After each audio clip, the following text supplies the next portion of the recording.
Musa Sabri adlı öz yeni musiqi meydanamı təqdim edirəm.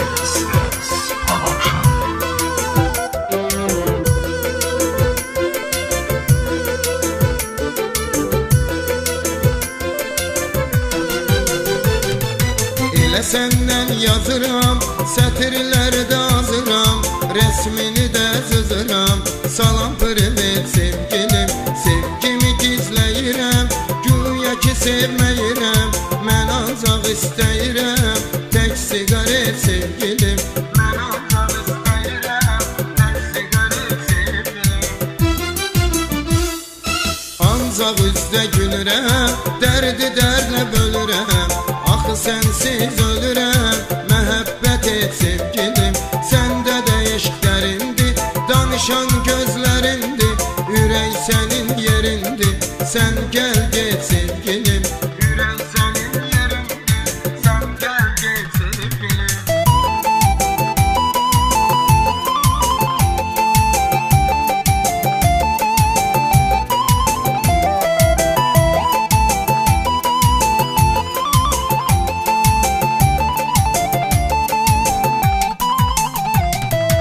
Ürək sənə bağlıdır, bu sevgi maraqlıdır, hər yerdən soraqlıdır, çoxdur agent sevgilim, sən qəlbimə hakim, sənsən orada sakin, qəlblə özgə heç kim deyil tet-a-tet sevgilim, qəlblə özgə heç kim deyil tet-a-tet sevgilim. Aycan.az Ancaq üzdə gülürəm, dərdi dərdlə bölürəm, axı sənsiz ölürəm, məhəbbət et sevgilim, səndə də eşq dərindir, danışan gözlərindir, ürək sənin yerindir, sən gəl get sevgilim, ürək sənin yerindir, sən gəl get sevgilim.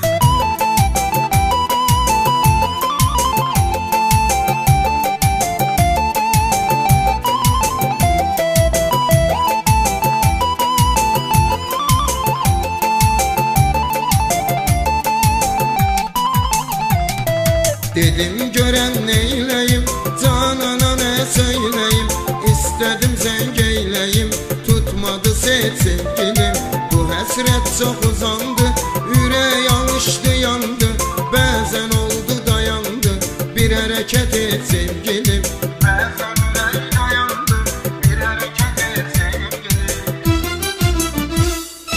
Ancaq üzdə gülürəm, dərdi dərdlə bölürəm, axı sənsiz ölürəm, məhəbbət et sevgilim, səndə də eşq dərindir, danışan gözlərindir, ürək sənin yerindir, sən gəl get sevgilim, ancaq üzdə gülürəm, dərdi dərdlə bölürəm, axı sənsiz ölürəm, məhəbbət et sevgilim, səndə də eşq dərindir, danışan gözlərindir, ürək sənin yerindir, sən gəl get sevgilim, ürək sənin yerindir, sən gəl get sevgilim.